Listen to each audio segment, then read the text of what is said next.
Olá, uma ótima noite para você que acompanha a nossa programação, meu amigo, minha amiga. Seja muito bem-vindo a mais uma edição daquele que é o melhor debate teológico da televisão brasileira. Uma alegria levar o Vejam Só até você, poder dividir esses momentos com você, pra gente poder conversar, pra gente poder aprender, pra gente poder pensar, pra gente poder, de uma certa forma, ser provocado à reflexão. Esse é o objetivo aqui do Vejam Só, que a partir das perguntas que nós colocamos, você que nos assiste se interesse pelos temas. Meu irmão, você tem que ler, você tem que estudar, você tem que buscar o conhecimento, para que aí, então você dê a resposta. Às vezes o pessoal critica e fala assim, mas o Vejam Só não chega a conclusão nenhuma, mas vocês nunca definem a resposta. Não dá para fazer isso. São anos de debate dentro da teologia. Em um programa de 1 hora a gente não vai fechar a questão. Mas a ideia é que esta provocação chegue até você e te leve ao estudo. E te leve à Escritura Sagrada. E você busque conhecimento. A Bíblia é muito clara que a gente padece pela falta de conhecimento. E o Vejam Só abre as portas para você. Para que você busque isso, para que você se interesse, tá bom? Então seja muito bem-vindo a mais uma edição preparada com muito carinho para você. E a nossa oração é que o programa seja bênção na sua vida, tá bom? Antes da gente começar, de eu apresentar os meus convidados, colocar o tema para você, deixa eu colocar aqui o meu perfil do Instagram. Gosta de conversar sobre teologia, gosta de falar um pouquinho sobre comunicação, quer conhecer um pouquinho dos bastidores do programa, chega por lá, @Zeca_Pereira.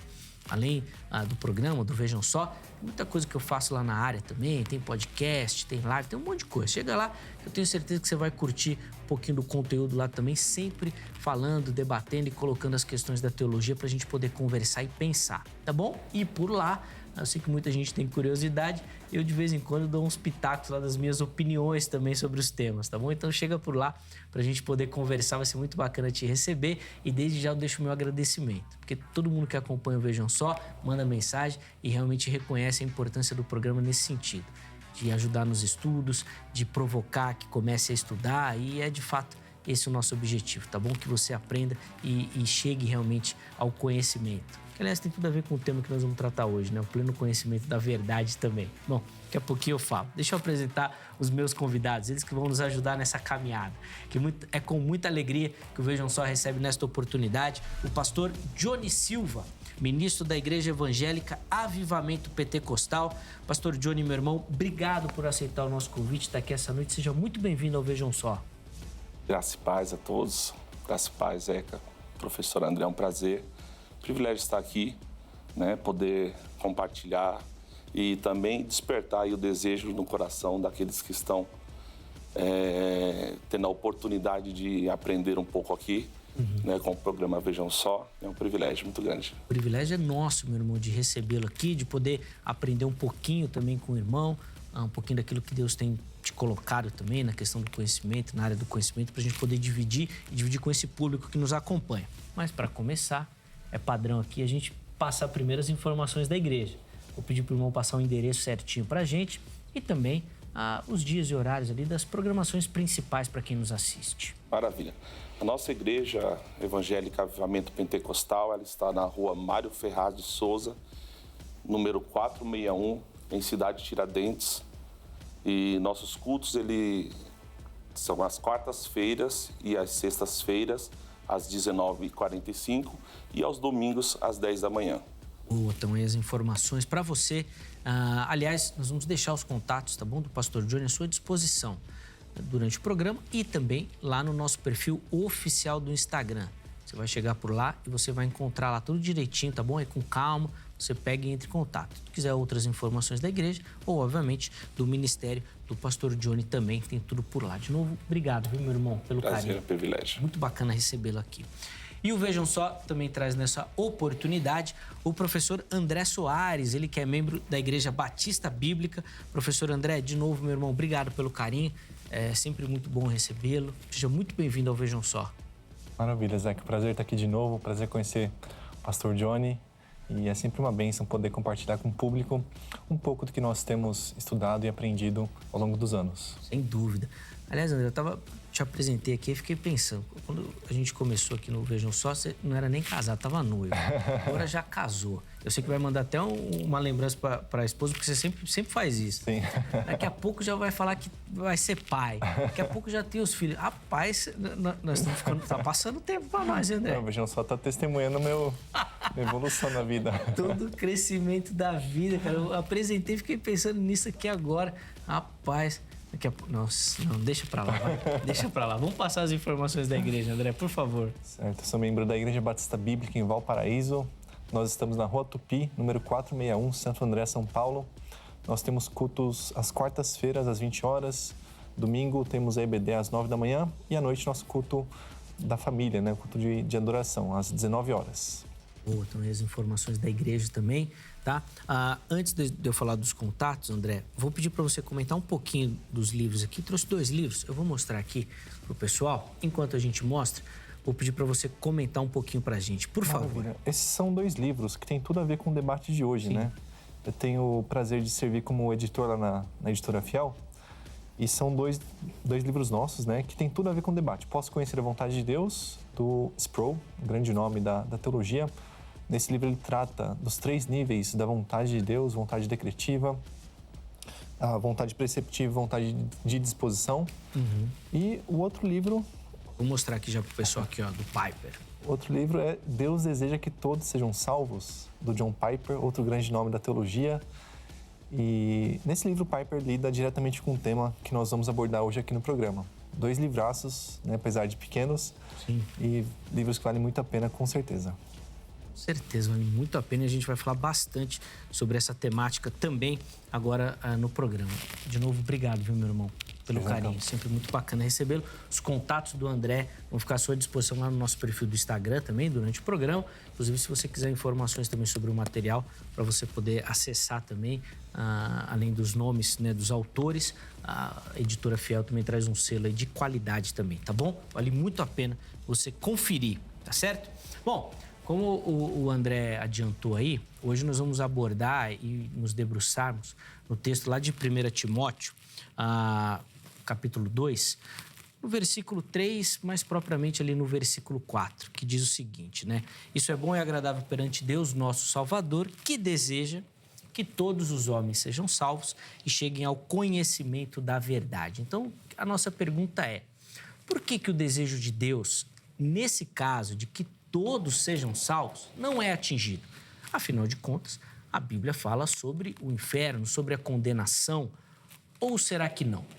Será que no final das contas todos serão salvos realmente? E os universalistas têm razão e nós estamos errados? Não sei, nós vamos conversar sobre isso. Mas a grande questão que pega é, poxa, se Deus é soberano, por que esse desejo dele não é atingido, não é realizado? O que acontece? Será que o homem atrapalha isso? Bom, vamos caminhar e nós vamos entender. Pastor Johnny, vou começar com o irmão. E vou começar pedindo a sua resposta à nossa pergunta tema. Por que o desejo de Deus não é atingido nesse caso, se ele é soberano? Ou na sua visão ele não é soberano, ou na sua visão esse desejo é atingido e todo mundo vai ser salvo, né? Bom, a primeira fala eu gostaria de iniciar à luz do texto em que nós temos como proposta para o tema. Eu percebo que a intenção do texto não é mostrar a vontade soberana de Deus, mas uma vontade da predisposição de Deus para a salvação da humanidade. Então, logo, se o texto não tem como primícia provar, né, mostrar a soberania de Deus em salvar todos os homens, eu não encontro assim nenhum problema em entender que nem todos os homens serão salvos mediante ao entendimento que nós temos do contexto do texto que nós temos como proposta. Tá. Não, depois eu faço as perguntas aqui para a gente caminhar. Então, tá aí as considerações iniciais do pastor Johnny. Professor André, eu quero ouvir também a sua resposta à nossa pergunta. Se o desejo de Deus, como diz o texto, é que todos sejam salvos, por que ele não é atingido? Será que isso fere de alguma forma a soberania de Deus? Deus, de fato, não é soberano? O homem interfere? Ou no final todo mundo vai ser salvo mesmo? E tá certo quem acredita nessa perspectiva. Bom, de cara a gente já pode descartar o universalismo, a ideia de que todos, no final das contas, serão salvos. É uma ideia que não encontra o mínimo respaldo na Escritura Sagrada, né? A Escritura é clara em afirmar que, no final, pessoas serão condenadas pela sua incredulidade. Então, nós ficamos com a pergunta, né? Se Deus, de fato, tem intenção que todos os homens sejam salvos, por que todos os homens não são salvos, né? E nós podemos argumentar, ao longo do programa, sobre o significado da palavra todos na tradição calvinista, na qual eu me incluo, né? Muitos propõem que a palavra todos, nesse contexto aqui, não diz respeito a cada indivíduo que já viveu, vive ou ainda vai viver, mas a grupos de pessoas. No contexto, Paulo, de fato, está falando sobre grupos de pessoas. Então, seriam todos os grupos e não exatamente todos os indivíduos, né? Essa é uma possibilidade que nós temos e me parece que, nesse texto em particular, essa seria a melhor interpretação, de fato, mas nós temos declarações bíblicas que realmente dão a entender de uma forma muito clara que Deus tem a intenção de que todos os indivíduos se convertam. Nós encontramos isso, por exemplo, no capítulo 18 do livro de Ezequiel, né? E eu vou argumentar ao longo do debate que esse desejo de Deus é sincero. Ele, de fato, tem desejo de ver pessoas se convertendo, de ver indivíduos abraçando a fé verdadeira, né? Porém, Deus, como qualquer indivíduo inteligente, tem diversos níveis de vontade. Em outras palavras, há algumas coisas que Deus quer mais do que outras, né? Deus certamente quer que todos os indivíduos sejam salvos.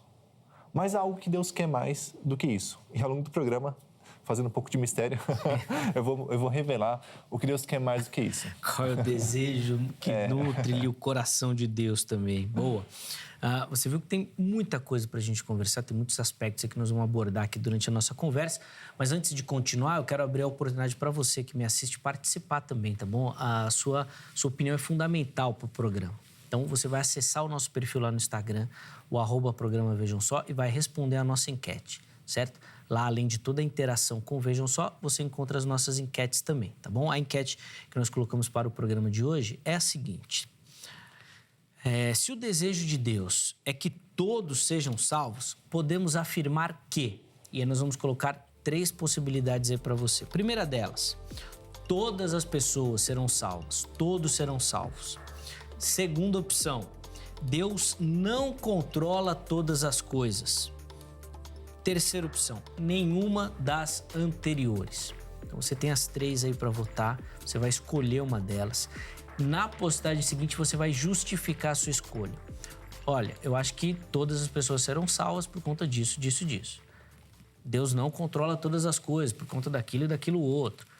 Não acho que é nenhuma das duas, porque eu acredito que é assim, assim, assado. Então, você vai lá, põe, dê a sua visão, a sua opinião.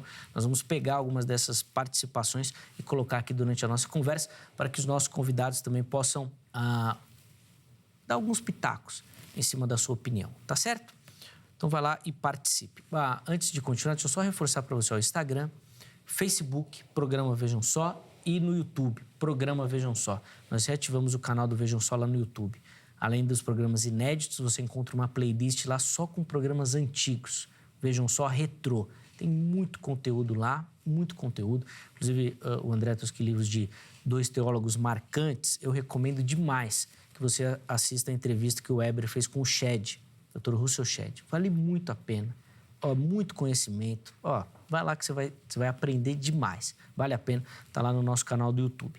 Então, você curte, você segue, você compartilha, você vai lá e todo mundo que está envolvido nas redes sociais do Vejam Só vai ficar sabendo também como assistir as nossas gravações ao vivo, tá bom? Aí, antes de passar na TV, você já vai ter acesso à nossa programação também nas redes sociais. Além disso, você encontra o Vejam Só em qualquer plataforma de áudio também.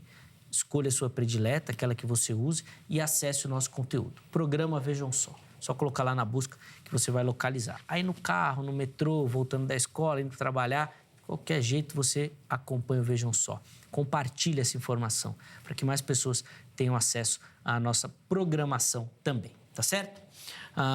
Pastor Johnny, eu quero entender do irmão o seguinte, como é que o fato de Deus desejar, o fato de Deus ser soberano, isso não acontecer, como é que não interfere na soberania de Deus, que foi o que o irmão falou logo na primeira fala? Eu aqui, como um estudante intrigado de teologia, não consigo entender essa temática. Como é que o irmão vai equacionar essa fórmula aí?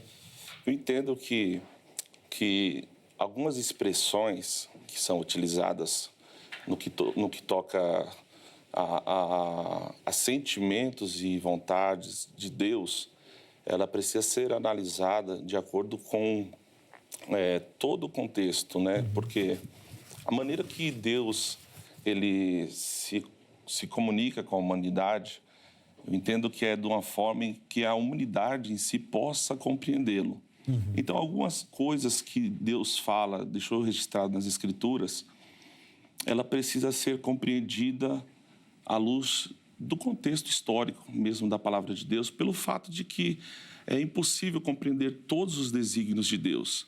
Então, quando a palavra do Senhor revela a vontade de Deus, eu entendo que ela revela a maneira que nós possamos entender o que, de fato, o Senhor quer revelar acerca da salvação da humanidade. Ou seja, ele quer mostrar à humanidade o desejo que ele tem predisposto para todos, embora nós sabemos que nem todos vai responder a essa chamada, né? Entende? Então, na minha perspectiva,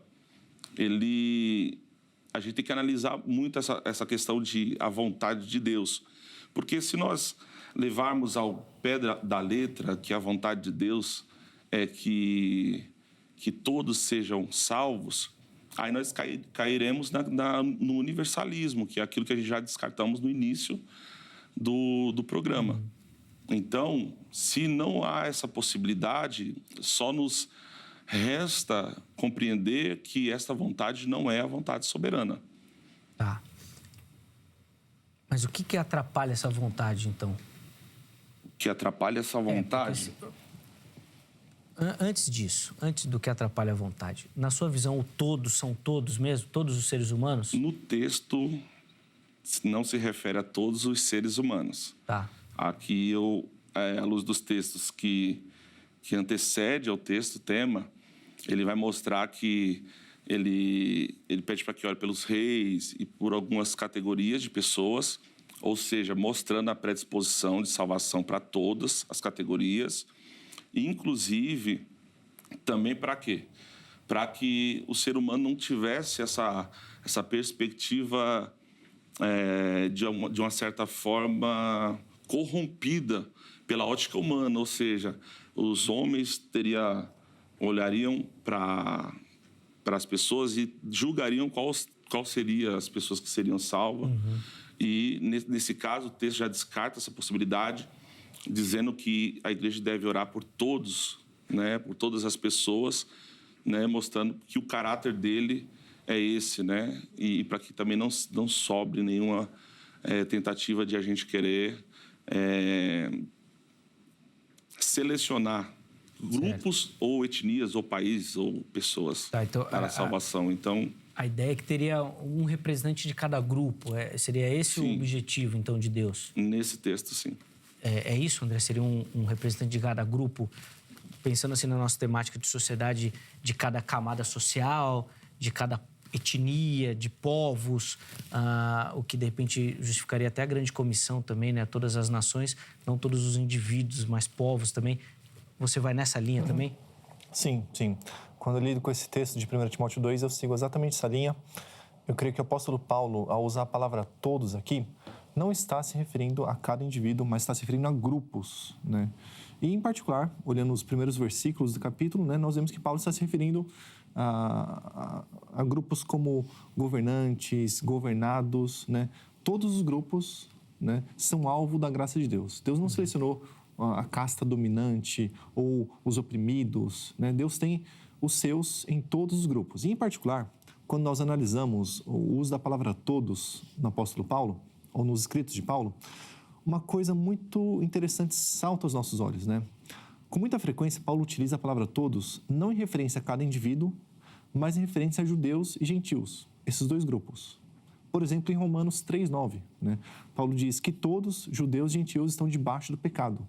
Nesse versículo em particular, Paulo demonstra o que ele entende por todos. São todas as etnias, judeus e gentios. E nesse contexto de 1 Timóteo 2, Paulo, de fato, parece ter em mente essas duas categorias em particular, judeus e gentios. Porque logo na sequência ele diz, é por isso que eu fui tornado ministro do evangelho aos gentios. É por isso que sou apóstolo dos gentios. Ou seja, nós devemos orar por todos os indivíduos, porque o apóstolo Paulo, né, foi chamado por Deus para ser um apóstolo aos gentios. Né? Os gentios devem receber o evangelho porque Deus tem povo entre os gentios. Né? Então, quando eu olho para esse texto, eu percebo que a palavra todos não diz respeito a cada indivíduo, mas a grupos, em especial judeus e gentios. Tá?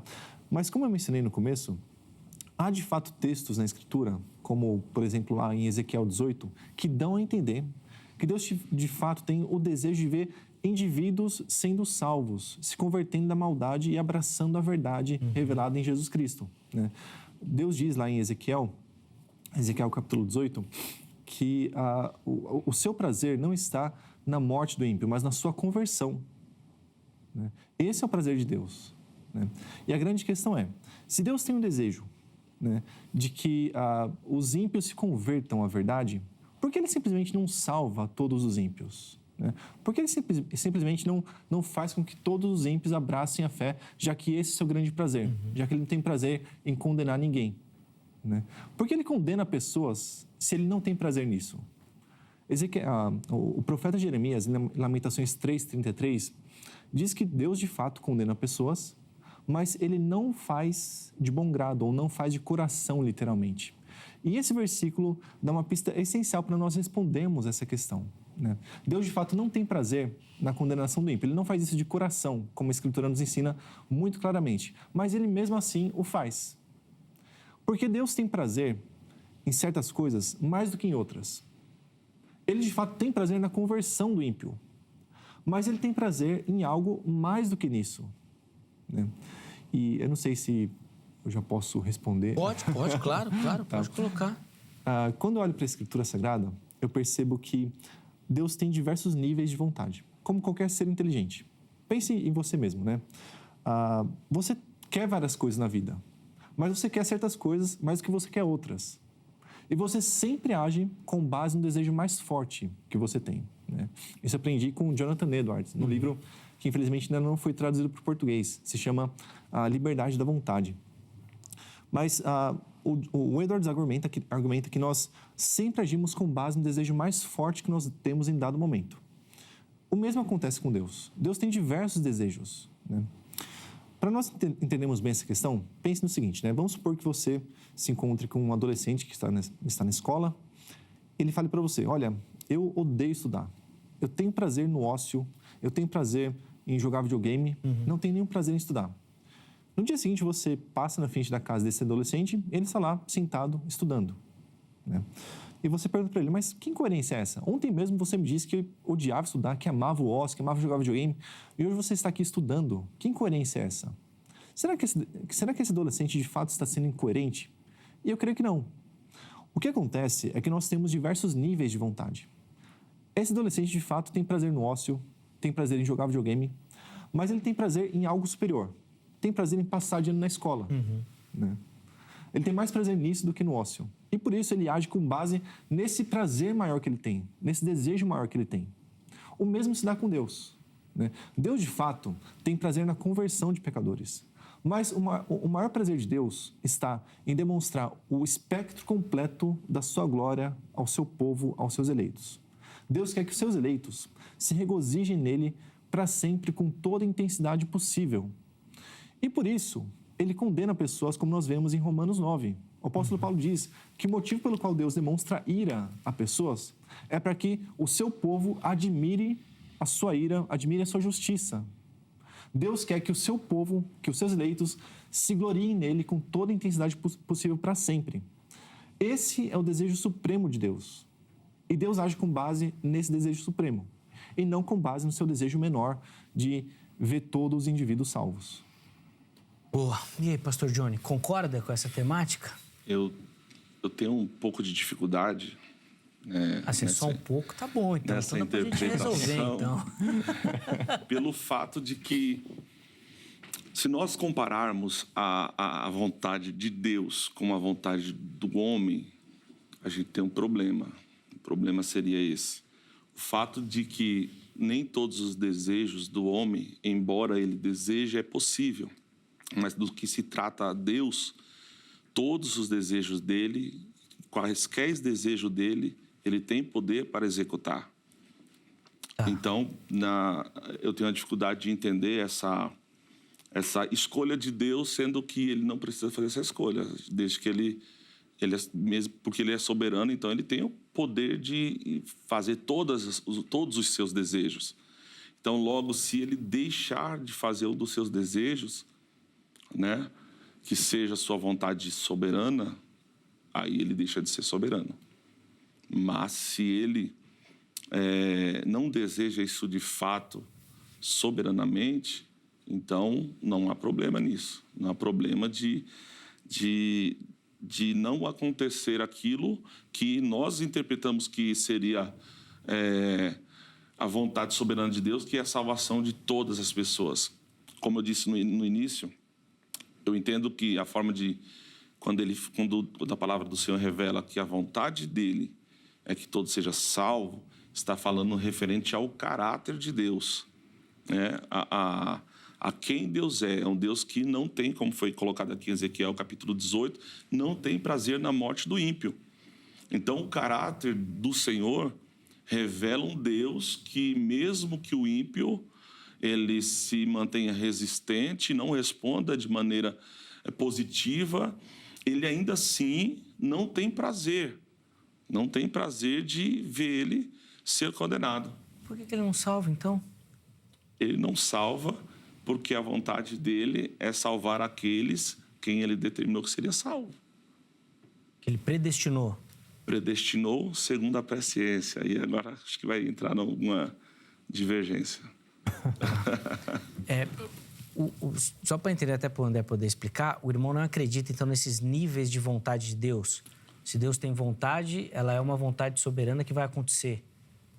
Eu entendo que, na perspectiva dos níveis de vontade, eu até, assim, possa ser que exista, assim, alguns níveis de vontade, mas para a gente conseguir identificar nível de vontade de Deus, falar acerca eu não consigo ir por essa ótica, eu não consigo enxergar isso nas Escrituras, amparo, né, para que Deus tenha alguns níveis que a gente possa identificá-los assim. Tá. Esse ele vai cumprir, esse aqui ele já não vai cumprir, então tem um pouco de dificuldade. Entendi. Vamos falar um pouquinho sobre essa questão, então, André? E aí depois a gente volta para predestinação, para ciência, para a gente falar um pouquinho sobre essa questão também. Certo. Bom, antes de mais nada, eu quero recomendar aos nossos telespectadores que leiam esse livrinho do Sproul que nós indicamos agora há pouco, Posso Conhecer a Vontade de Deus. Nesse livro, ele aborda os 3 níveis de vontade que existem em Deus, né? A sua vontade preceptiva, decretiva e vontade de disposição. Vamos falar então um pouco sobre esse tema tão importante e instigante também. Quando nós olhamos para a Escritura Sagrada, né, nós vemos que, de fato, né, Deus tem níveis de vontade. Deus expressa sua vontade, por exemplo, por meio de mandamentos, por meio de ordenanças. Deus diz, não matarás. Então, a vontade de Deus é que nós não matemos. Esse é um nível de vontade de Deus que nós podemos chamar de vontade preceptiva. É uma vontade que Deus expressa por meio de preceitos, mandamentos. Não matarás, não adulterarás. Essa vontade de Deus, preceptiva, pode ser frustrada, digamos assim. Nós podemos descumprir essa vontade de Deus. Deus diz, não matarás, e nós matamos. Né? Deus diz, não furtarás, e nós furtamos. Nós podemos descumprir esse nível da vontade de Deus. Mas Deus expressa também essa vontade por meio de decretos secretos. Né? Deus diz, haja luz. Qual era a possibilidade de a luz não passar a existir depois que Deus emitiu esse decreto? Não havia essa possibilidade. O que Deus decreta eficazmente acontece.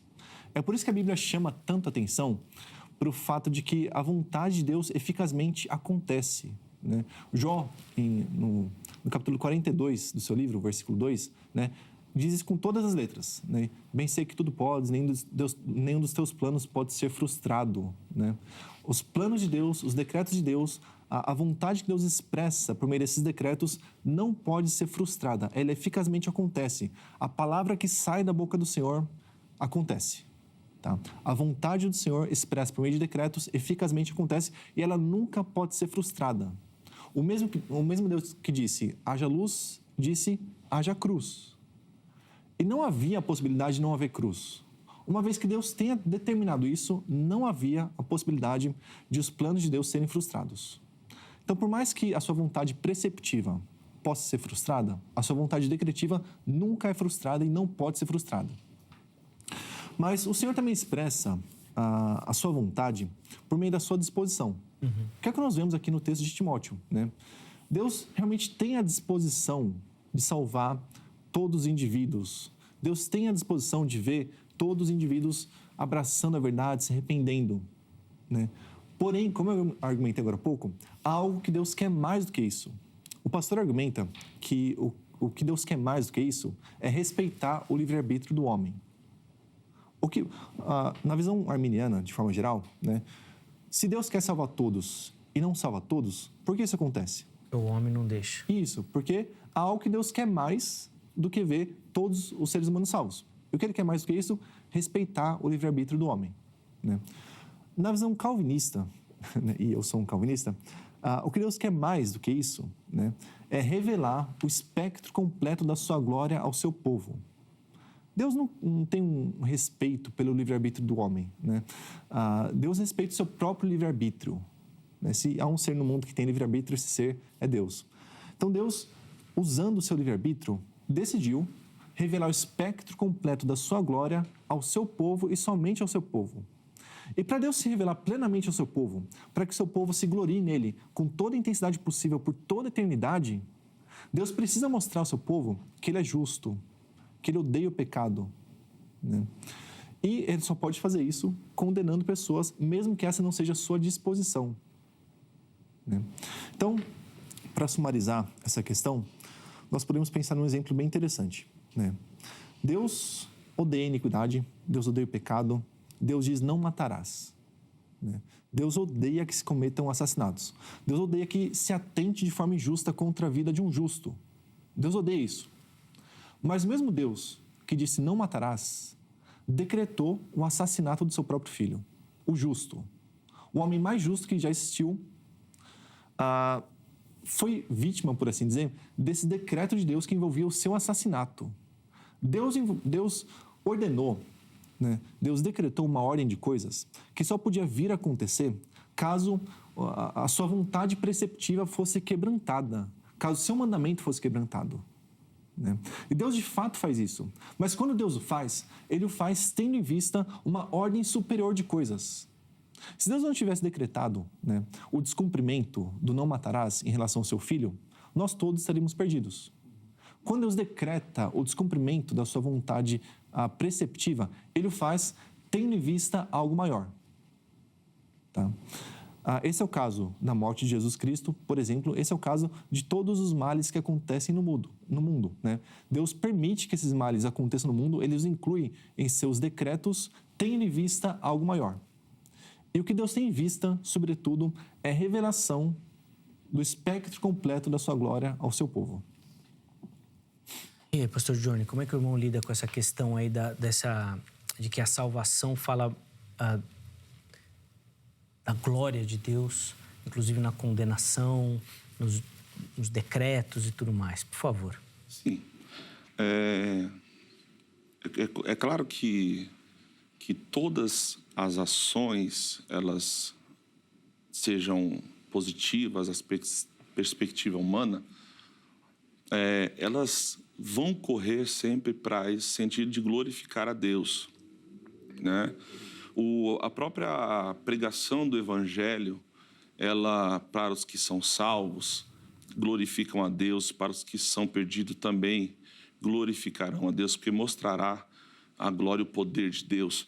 Mas, no que diz respeito ao livre-arbítrio, como o professor colocou que na perspectiva arminiana é como se nós entendêssemos que Deus respeita o livre-arbítrio do homem.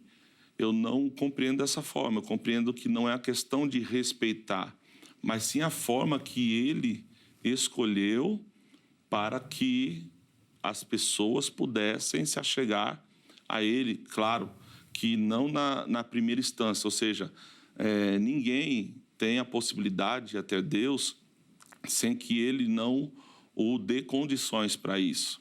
Então, dentro da perspectiva arminiana, nós não sustentamos a ideia de que o ser humano, né, ele tem o domínio, o governo das coisas, ou seja, Deus ele fica à mercê da resposta do homem, mas toda ação humana está assistida pelo Espírito Santo, ou seja, toda a vontade que procede de Deus é boa, ou seja, se nós tivermos qualquer ação para a salvação ou para quaisquer outras coisas que sejam positivas, ela tem como base o Senhor, né? Esse sentimento provém de Deus.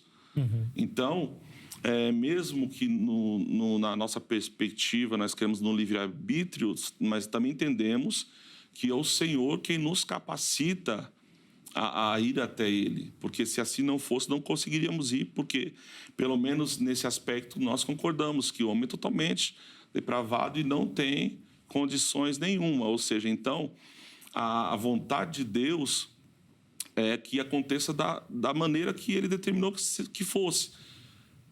A salvação ela é entregue a todos, né?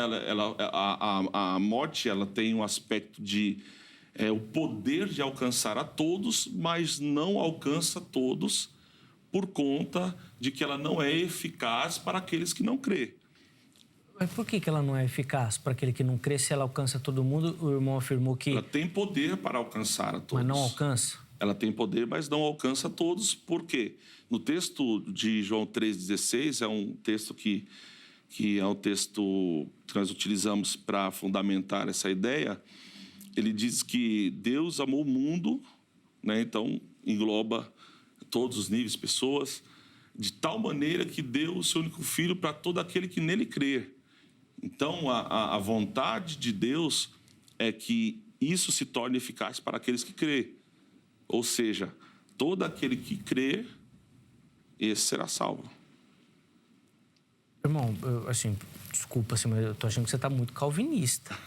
Porque, assim, se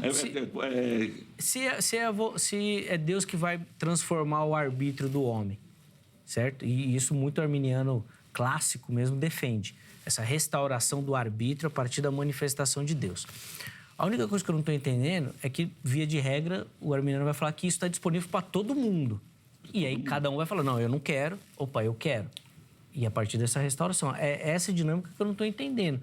Porque eu fiquei com a impressão de que, como ela não é eficaz, ou ela não consegue ser eficaz para todos, está caindo muito numa predestinação. O termo eficaz, né, no calvinismo, ele é utilizado para defender a ideia de que, se ele não agir eficazmente no sentido de salvar a pessoa, ela não é salva por conta de que Deus não quis por uma determinação da soberania de Deus. No caso do arminianismo, nós entendemos o quê? Que ele tem poder para salvar todos, morreu por todos nesse sentido, mas ele concede a graça preveniente, que é aquela graça que capacita o homem a ir até Deus, a responder positivamente ao chamado de Deus. Mas essa graça é só para quem ele escolheu? Não. Essa graça, ela é para todos. Então, mas nem todos respondem positivamente. O homem pode falar, não quero essa graça. Ah, tá. Então agora eu entendi. Sim. Agora entendi. André, o pastor Johnny não perguntou, mas agora eu vou perguntar, então, essa questão para você. Porque, assim, você falou que Deus... o objetivo principal é que Deus manifeste a sua glória para os seus eleitos, inclusive na condenação. Aí fica difícil para a gente entender, né, André? Como é que Deus vai manifestar a sua glória condenando pessoas. Partindo até do pressuposto que o pastor Johnny usou, de que a salvar a todos é do caráter de Deus, da bondade de Deus. Como é que ele vai manifestar a glória dele condenando alguém? Me ajuda aí, André, me ajuda. Certo. Antes de mais nada, quero deixar claro que essa não é simplesmente uma opinião particular minha. Se fosse, ela seria completamente irrelevante, né? Quem sou eu? Mas essa é uma afirmação do apóstolo Paulo, lá em Romanos 9, né? Para ninguém imaginar que eu estou inventando coisas, né? Eu até li o texto, mas o apóstolo Paulo afirma textualmente, com todas as letras, que esse é exatamente o objetivo de Deus, é assim que Deus age, né? Romanos 9, a partir do versículo 22. E que direi se Deus, querendo mostrar a sua ira e dar a conhecer o seu poder, suportou com muita paciência os vasos da ira preparados para a perdição, para que também desse a conhecer as riquezas da sua glória nos vasos de misericórdia, que para a glória já dantes preparou, os quais somos nós, a quem Deus chamou não só dentre os judeus, mas também dentre os gentios. O que o apóstolo Paulo está dizendo aqui, no versículo 22, por exemplo, né, é que Deus quis mostrar a sua ira nos vasos de ira, que ele mesmo preparou. Tá? E essa demonstração acontece justamente para o seu povo. O seu povo assiste a manifestação da ira de Deus sobre esses vasos de ira, né? Para que o povo de Deus aprenda algo sobre Deus. A ira de Deus não é uma ira como a ira humana, que é uma ira completamente desproporcional. A ira de Deus é absolutamente justa, né? A ira de Deus não expressa o seu descontrole quanto ao pecador, né? Como se Deus ficasse profundamente irritado porque alguém pisou no seu dedo mindinho, então ele esmaga a pessoa. Não é algo do tipo, né? A ira de Deus é absolutamente justa. Ele é santo, santo, santo. Nós o ofendemos de uma forma terrível. Então Deus, de forma justa, condena pecadores, né? E o seu povo, os seus eleitos, podem observar essa condenação justa e podem exaltar Deus pela sua justiça. A manifestação da justiça de Deus sobre os pecadores traz glória a Deus. E, na medida em que Deus é glorificado, o seu povo se alegra com toda a intensidade possível, né? Nós nos alegramos justamente porque Deus é infinitamente glorioso. Nós nos alegramos desse Deus infinitamente glorioso, Ele é a causa eterna da nossa felicidade, né? Então, o fato de Deus condenar pessoas, né, no final das contas, traz glória para Ele e traz felicidade para o seu povo. Deus quer que nós o conheçamos com toda a intensidade possível e da melhor forma possível. Então, Ele se revela a nós, o seu povo, né? Ele quer que nós conheçamos tudo ou muito sobre Ele, né? E Ele, então, se revela a nós, revela muito sobre si e revela, inclusive, a sua justiça. Se nós não conhecêssemos a justiça de Deus, se nós não conhecêssemos a sua ira contra o pecado, nós não poderíamos louvá-lo e nos gloriar nele com toda a intensidade possível. Então, Deus manifesta isso ao seu povo, esse é motivo de felicidade, alegria e glória para o seu povo. Pastor Johnny, agora dá pro irmão voar, e como bom arminiano aí, se na salvação a gente tava meio assim, agora na condenação não tem jeito, hein? Ó, a frase que eu até anotei aqui, ó. Deus, de uma forma justa, condena as pessoas. Agora eu vou acrescentar, essa parte é minha, tá bom? Que ele mesmo escolheu, porque o André não falou ipsiliter isso. É assim que funciona? Ele escolheu para? Condenação. Para condenação? Eu entendo que na perspectiva calvinista tem muito isso, né? Que é um povo que é escolhido para a salvação e outro povo que é escolhido para a condenação, que nós não conseguimos encontrar amparo nas Escrituras Sagradas. A gente acabou de ler que eles foram preparados. Os vasos, né? Os vasos que são seres humanos. Para a perdição, né? Então, a perdição é aqueles que rejeitaram a fé em Cristo Jesus. Então, logo, não foram preparados para indivíduos, mas para a perdição, ou seja, para esse dia do julgamento. Então, eu entendo que Deus, ao revelar que não tem prazer na morte do ímpio, logo já eu encontro uma dificuldade de entender que Ele precisa que o seu povo veja a morte do ímpio para que o povo se alegre e glorifique a Deus por isso. Eu acredito que a glória do Senhor, o Senhor vai ser gloriado pela sua salvação, pelos seus atos de bondade e de justiça, sim, de justiça também, mas não nessa perspectiva de se gloriar por conta da condenação. porque o Senhor revela na sua palavra, no texto que nós já fizemos menção aqui, que ele não tem prazer, de Ezequiel 18, não tem prazer na morte do ímpio. Então, eu acredito que não faz sentido que o seu povo venha se alegrar na morte do ímpio para que glorifique a Deus pela sua justiça. A justiça de Deus, ela é a salvação do homem. Mas, pastor, quando nós lidamos com a Bíblia, nós temos que levar em consideração todos os dados bíblicos. Sim. De fato, né, Ezequiel diz, e é verdade, que Deus não tem prazer na morte do ímpio. O termo hebraico para ter prazer ou desejar é hafetz. Né? Agora, lá em 1 Samuel 2, nós lemos que Deus teve prazer na morte dos filhos de Eli. Isso está escrito textualmente lá. Deus teve prazer na morte dos filhos de Eli. É a mesma expressão que nós encontramos lá em Ezequiel 18. Tá? Nós podemos dizer que, em um sentido, sim, Deus não tem prazer na morte do ímpio, mas a Bíblia também afirma que Deus teve prazer na morte de indivíduos, na morte de ímpios.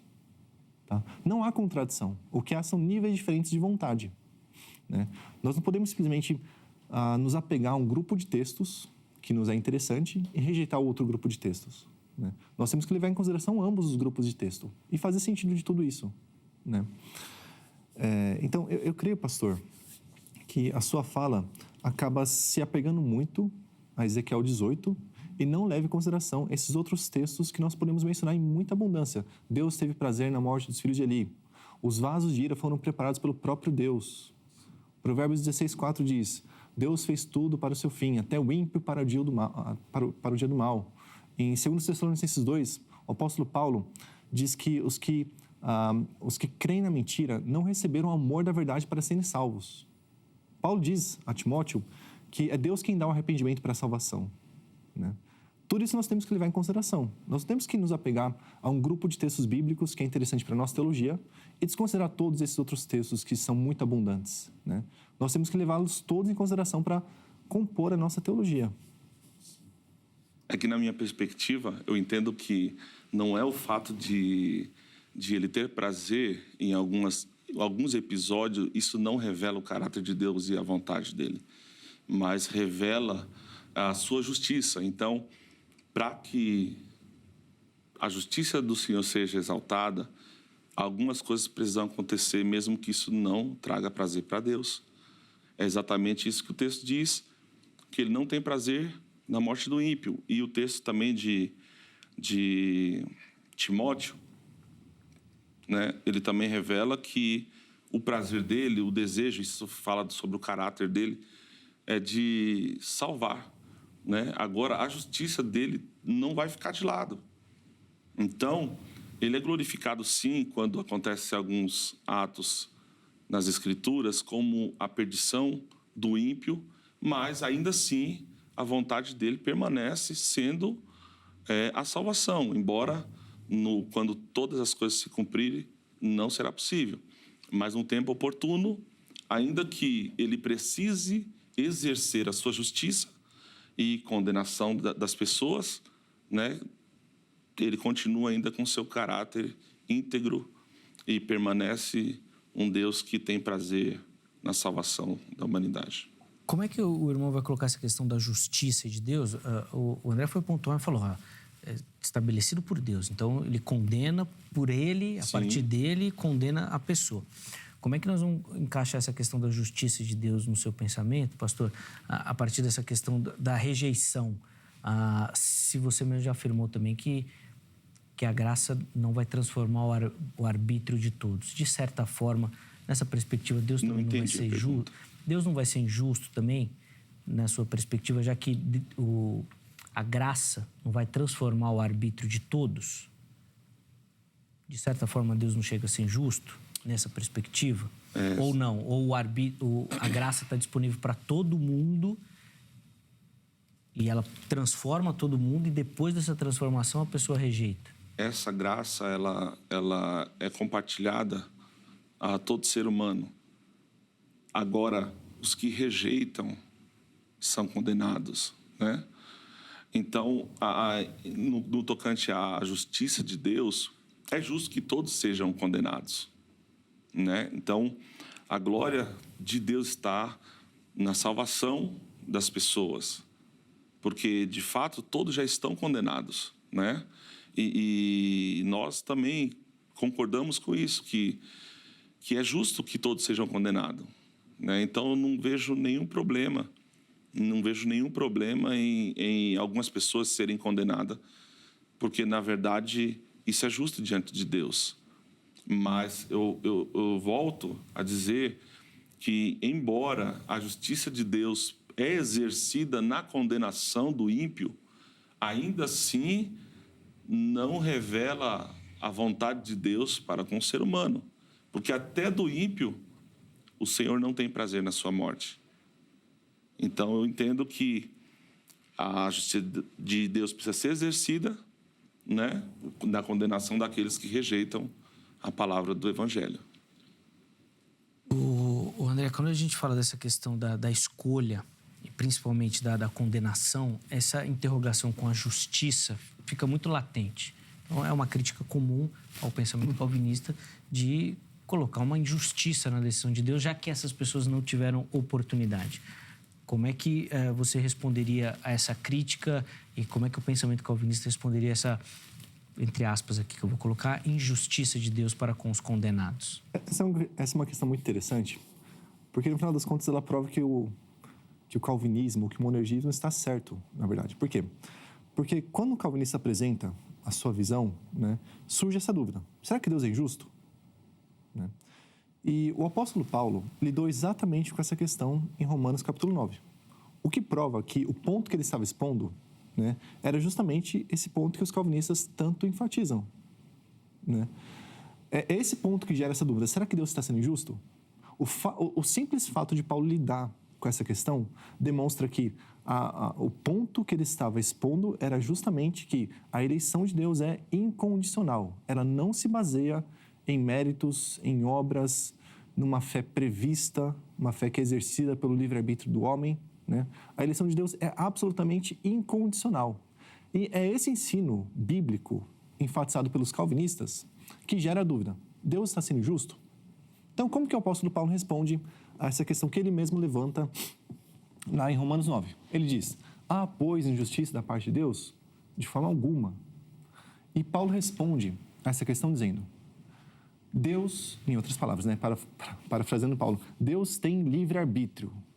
Nós costumamos muito enfatizar o livre-arbítrio do homem, né? Mas a resposta de Paulo é, quem tem livre-arbítrio é Deus. Quem pode fazer o que quiser, o que bem entender, é Deus. E ninguém pode questioná-lo porque ele é Deus. Paulo não responde a essa pergunta como nós talvez desejássemos que ele respondesse. Mas o fato é que ele chama a atenção para a liberdade absoluta que Deus tem. Deus faz o que quiser simplesmente porque ele é Deus e ninguém pode questionar os seus caminhos. Afinal de contas, quando nós nos viramos para Deus e falamos, você está sendo injusto? Né? Com qual padrão de justiça nós estamos julgando Deus? Quem sou eu para criar um padrão de justiça ao qual Deus deva se adequar? Quem sou eu para fazer isso? É Deus quem define o que é justo e o que é injusto. É o comportamento de Deus que mostra para mim o que é justo e o que é injusto. Então, se Deus age assim, agir assim é justo. E eu não tenho um padrão que eu possa impor a Deus para falar, você tem que agir assim. Eu não posso fazer isso porque eu não sou Deus e Ele é Deus.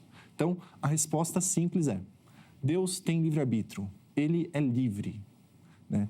E a grande questão que eu posso fazer para os nossos telespectadores nesse momento é, na sua teologia, você tem levado em consideração o livre-arbítrio de Deus? Ou será que você tem simplesmente enfatizado muito o livre-arbítrio humano? Será que querendo enfatizar tanto o livre-arbítrio humano, você não tem ofuscado o livre-arbítrio de Deus? Né? Então, deixa essa questão para o nosso telespectador. Boa. Eu vou colocar só alguns comentários aqui, nós estamos caminhando para o final do bloco, e aí vocês vão fazer algumas observações em cima da opinião dos nossos telespectadores. Então, os nossos convidados vão dar a opinião em cima da sua observação. O primeiro deles é do Cleiton Fernandes. E ele, respondendo à nossa enquete, ele falou o seguinte, o desejo de Deus conflita com a livre agência humana. Já os desígnios de Deus, não. Ele é factível, ou seja, pelo que eu entendi, o desígnio de Deus vai acontecer. Agora, o desejo vai conflitar com a livre agência do homem. Como é que o pastor Johnny observa essa questão? Eu entendo que o livre-arbítrio do homem não entra em conflito com o livre-arbítrio de Deus pelo fato de que Deus é mesmo que determinou que assim fosse. Né? Isso seria um problema se o próprio Deus não tivesse compartilhado com o homem essa graça. Ou seja... Só para entender, o que Deus determinou? O senhor falou que Deus determinou que assim fosse. Sim. Mas assim o quê? Usando o argumento que o professor nos fez aqui acerca de nós separarmos alguns textos, e nós sempre ouvimos Romanos 9 como aí uma base para essa ideia, mas existem também muitos outros textos que diz aquele que crê será salvo. Por exemplo, em João 3,16 é enfático dizer todo aquele que nele crê. Logo, se não há nenhuma responsabilidade humana, então não precisa o homem crer. Porque aí fala assim, todos não são todos, são os eleitos. Mas quando nós olhamos para o texto, logo em seguida ele fala desses todos que são os eleitos, supostamente eleitos, ainda há uma necessidade de crer. Então, logo, os eleitos podem perder a salvação, porque se ele não crer, né? Então, eu não vejo problema. Eu acredito que o livre-arbítrio está dentro da vontade de Deus. Então, por isso, não degradia com o seu livre-arbítrio. É claro que eu entendo que, independente de qualquer coisa, o Senhor é soberano e pode agir livremente em qualquer ação, seja na salvação ou na condenação do homem. Tá. Eu vou precisar encerrar esse bloco com o seu comentário. Eu vou pedir só para ser breve no comentário da fala do pastor Johnny e também do comentário que a gente leu aí eu chamo o intervalo na sequência. Bom, o grande problema dessa ênfase arminiana no livre-arbítrio humano é que essa não é ênfase bíblica, né? A ênfase bíblica está na liberdade da vontade de Deus e não na liberdade da vontade do homem. Quando nós olhamos para os dados bíblicos, o que fica claro para nós, eu acredito, é que quem tem livre-arbítrio, de fato, é Deus. Deus, de fato, faz o que Ele quer. E o pastor mencionou na fala dele que Deus determinou que o homem fosse salvo pelo livre-arbítrio, mas algo do tipo, não é? Não. Hã? O que Deus determinou? O homem é salvo pela graça. Não, é salvo pela graça, né? Mas o homem precisa responder com seu livre-arbítrio a essa graça. Né? Então, em última análise, o homem vai ser salvo pelo seu livre-arbítrio. Não, a gente vai usar... Não sei se vai dar tempo, mas... Pode falar. Por exemplo, um exemplo clássico é de um morador de estado de rua que está precisando de um alimento, você estende a mão para dar o alimento, você dá o alimento para ele, ele estende a mão. Qual é a glória que tem em estender a mão para receber? Eu não vejo glória nenhuma nisso. Quem foi que fez foi Deus, foi Ele que salvou a humanidade. Então, logo, o ser humano responde, mas a glória permanece sendo o Senhor, porque sem Ele... Ainda que nós quiséssemos, se houvesse essa possibilidade, que eu creio que não existe, mas ainda que quiséssemos, não seríamos salvos, se não partisse dele. Então, nós entendemos que ele está no início da salvação e ele não agora deixa sob a responsabilidade do homem de maneira alguma. Ele assiste o homem em todas as suas ações, capacitando o homem a responder essa graça de maneira positiva. Então, nessa ilustração que o senhor usou, o mendigo que aceita o pão porque Deus moveu a sua vontade a fazê-lo, porque Deus o incitou a isso? Não, estou dizendo que o fato de ele estender a mão, porque ele diz que a glória da salvação vai para o homem se ele tem que responder positivamente. Isso não é uma verdade. Porque se o Senhor que oferece a graça, a salvação... Então, o homem não tem glória nenhuma nisso, porque sem o Senhor, o homem jamais chegaria à salvação pela convicção da verdade. Mas, esquecendo a glória, quem estendeu a mão foi o ser humano. Não, foi Deus. Estendeu a mão para o homem e o homem respondeu positivamente, também assistido pela graça de Deus. Assistido, tá. Então, imagine, usando a sua ilustração ainda, né, que haja 10 moradores de rua enfileirados, então chega uma pessoa bondosa e oferece comida para cada um deles. 5 deles aceitam e 5 deles não. Certo? Os 5 que aceitaram, aceitaram porque a sua vontade, de alguma forma, teria sido movida pela vontade de Deus? Deus agiu de alguma forma no coração deles, de maneira especial, para que eles aceitassem, e nos outros não agiu? Ele estendeu aos 10. 5 deles responderam porque quiseram, e os outros 5 não. Isso é simples. E se a gente partir para... E não há mérito nisso? Não há mérito em aceitar a comida? Nenhum. Qual o mérito em aceitar a comida? Qual é o mérito em aceitar a salvação? Quando nós temos duas ações diametralmente opostas... Está no Senhor Jesus. Quando nós temos essas duas ações diametralmente opostas, aceitar ou rejeitar, evidentemente uma tem mais mérito do que outra. Mas aceitar a mensagem do Evangelho. Qual que é o mérito em aceitar? Aceitar a mensagem do Evangelho é a mesma coisa que rejeitar a mensagem do Evangelho? As duas ações estão no mesmo plano? Para Deus... São igualmente valiosas? Para Deus, ele exerceu a sua glória, exerceu a sua vontade para com todos. Logo, os textos que nós lemos mostram que Deus tornou para todos a possibilidade da salvação. Então, se aqueles que não responderam, não há mérito, e para os que responderam positivamente também não há mérito, a glória sempre será do nosso Senhor e Salvador Jesus Cristo. Vou precisar encerrar. Tudo bem, Zé. Desculpa, gente. Agora que o negócio engrenou, mas eu preciso chamar o intervalo. O nosso tempo aqui é cruel e, de fato, a Angélica exerce isso de maneira soberana. Ela manda. Encerra, eu tenho que encerrar. Não tem opção. Não tem jeito, eu tenho que encerrar. Então, vou chamar o intervalo, mas na sequência, no próximo bloco, meus convidados vão oferecer para você uma aplicação, consideração final e uma aplicação. Tá certo? Poxa, e agora? O que você precisa fazer com todo esse conhecimento que foi colocado aí sobre a mesa, tá bom? Fica ligadinho que é no próximo bloco. Antes disso, tome nota do telefone da Grade, Academia Teológica da Graça de Deus.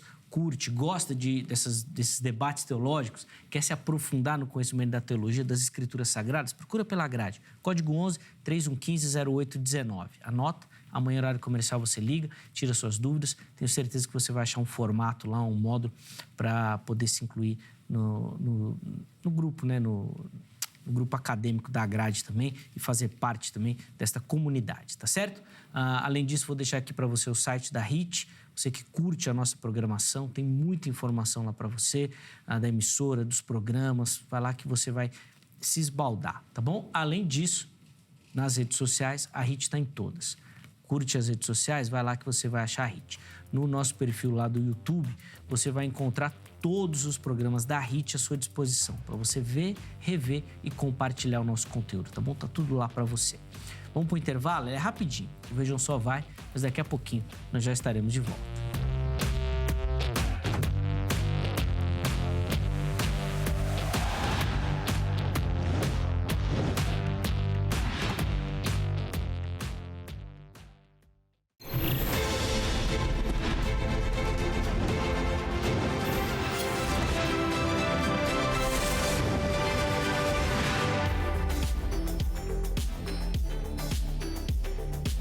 Bom, já estamos de volta com o Vejam Só, intervalo bem rapidinho aí na nossa conversa. Hoje nos debruçando lá sobre o texto de 1 Timóteo, capítulo 2, e o desejo de Deus de que todos sejam salvos. Se isso é verdade e ele não se alcança, será que Deus não é soberano? Conversamos bastante sobre isso no primeiro bloco. Agora, no segundo bloco, os convidados vão fazer as considerações finais e uma aplicação da temática aí para você, tá bom? Tenho certeza que você que está nos acompanhando desde o início aprendeu bastante. Então, na sequência, o pastor Johnny Silva e também o professor André Soares oferecerão essas considerações e aplicação para você. Antes disso, deixa eu dar aquela moral para você que nos assiste, gosta do Vejam Só e participa do programa mandando a sua foto. Todo mundo que mandar a foto vai concorrer a um presente. Vou mostrar na sequência. Primeiro, como participar? Pode ser pelo nosso perfil do Instagram, @programa Vejam Só. Você vai lá direto nas mensagens, tá bom? Tá assistindo o programa, faz uma selfie e já encaminha. É bem simples, bem fácil, bem rápido, não precisa elaborar muito a foto. Coloca lá o Vejam Só de fundo, tira e manda. Junto com a foto, seu nome completo, a cidade e o estado, tá bom? Se você não tem Instagram, não utiliza, não tem problema, vai lá no Facebook. E aí no Facebook você faz o mesmo procedimento, vai direto lá nas mensagens, faz a selfie ou a foto e encaminha, tá bom? Não esqueça de colocar o nome, a cidade e o estado. Nós vamos mostrar a sua foto aqui no programa e todo mundo que tiver a foto mostrada aqui vai concorrer ao presente que eu vou mostrar na sequência. Primeiro vamos às fotos e a primeira delas vem lá do Ceará. Morada Nova é a cidade e quem aparece aí, ó lá, dando até um tchauzinho, é a Kátia. Boa, Kátia. Obrigado, viu, minha irmã? Inclusive, a Kátia fez o que eu acabei de falar agora. Fez uma selfie e encaminhou. Olha como é fácil. Obrigado, viu, Kátia? E um abraço a toda a galera do Ceará também, que nos acompanha e dá muita audiência aqui pro Vejam Só, lá no Nordeste brasileiro. Deus abençoe, minha irmã. A próxima foto é do interior aqui de São Paulo, da cidade de Santa Bárbara do Oeste. Maria Antônia Silva é a nossa telespectadora que tá aí, ó, acompanhando o Vejam Só, sorridente. Obrigado, viu, Maria? Deus abençoe, que o programa seja bênção na sua vida. Fico muito feliz também, viu, com a sua participação aqui no Vejam Só. E para encerrar as nossas fotos de hoje, nós vamos lá para Embu das Artes, aqui em São Paulo também. E quem aparece aí, ó, é o Patrick Gustavo Luz, nosso telespectador. Boa, Patrick, obrigado, viu? Escolheu uma foto super bacana, ó, tô super bem vestido. Aí sim, valorizou, viu, o passe. Valorizou o passe, Patrick. Obrigado, meu irmão, pelo carinho. Deus te abençoe muito. E abençoe muito sua casa também, tá bom? Que o Vejam Só seja bênção. Todo mundo que mandar foto neste mês de outubro, que tem uma data muito especial, né, que é o Dia das Crianças, nós vamos mandar de presente, ó, este material que vai aparecer aí para você, ó. O livro Triste História da Evolução. É uma obra do professor e doutor Adalto Lourenço, um mestre, né, no conhecimento aí da física e da evolução, e ele já veio aqui no Vejam Só várias vezes falar sobre o criacionismo. É muito bacana, é um material super educativo para você conversar um pouquinho sobre essa temática com seus filhos. Além do livro, nós vamos mandar também uma Bíblia que a Sociedade Bíblica do Brasil vai oferecer para você, tá bom? Então nós vamos mandar o livro e uma Bíblia e aí você vai presentear o seu pequeno, tá certo? Então manda sua foto que dá tempo de você participar. Nós vamos informar o nome do ganhador no final do mês de outubro, tá bom? E vai ser um presente especial para as nossas crianças, para que elas também sejam educadas e presenteadas, tá certo? Então mande a foto e participe. Meus irmãos, 3 minutinhos para cada um. Tá bom? Como no primeiro bloco eu comecei contigo, Johnny, então neste eu vou começar com o André. Tá bom, André? Por favor, 3 minutinhos para suas considerações e uma aplicação para a gente. Bom, quando nós olhamos para esse texto de 1 Timóteo 2,4, fica relativamente claro para nós que o todos a quem Paulo se refere nesse texto em particular não é cada indivíduo, né? Ou não são todos os indivíduos que já viveram, vivem ou ainda vão viver. O todos aqui que nós temos nesse texto é uma referência a grupos de indivíduos, em particular judeus e gentios. Porém, a Escritura deixa claro também que Deus tem o genuíno desejo de que as pessoas se convertam à sua mensagem, à sua verdade, né? Esse é um desejo genuíno que Deus tem. Mas esse não é o único desejo que Deus tem. Deus tem muitos outros desejos, né? E o maior desejo que Deus tem, segundo a Escritura, é demonstrar o espectro completo da sua glória ao seu povo, né? Deus, de forma livre e soberana, escolheu um povo para si. Nós não sabemos por que Deus escolheu essas pessoas em particular. Não foi por mérito delas, não foi pelas obras delas, não foi por uma fé que supostamente Deus previu que elas exerceriam por meio do seu livre-arbítrio. Deus soberanamente escolheu esses indivíduos para mostrar a eles o espectro completo da sua glória. E se você está me ouvindo hoje, está se perguntando, mas e se não for eleito de Deus, né? Será que eu nunca vou crer? Eu amo Jesus, mas se não for eleito, não vou entrar no céu, né?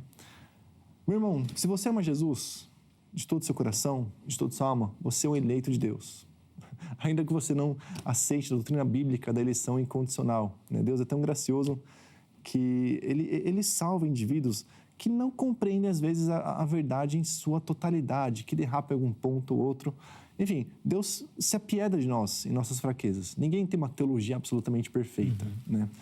Se você está me ouvindo hoje pensando, será que eu sou um eleito de Deus? Se você ama Jesus Cristo de todo o seu coração e crê nele, na vida e na morte para a sua salvação, você foi escolhido por Deus. Porque, segundo a Bíblia, apenas os escolhidos exercem fé. Apenas aqueles a quem Deus deu um coração para crerem no Evangelho, de fato podem crer no Evangelho. Nós, por nós mesmos, somos absolutamente incapazes de fazer isso. Se Deus nos abandonasse a nós mesmos e falasse, creia, nenhum de nós creria.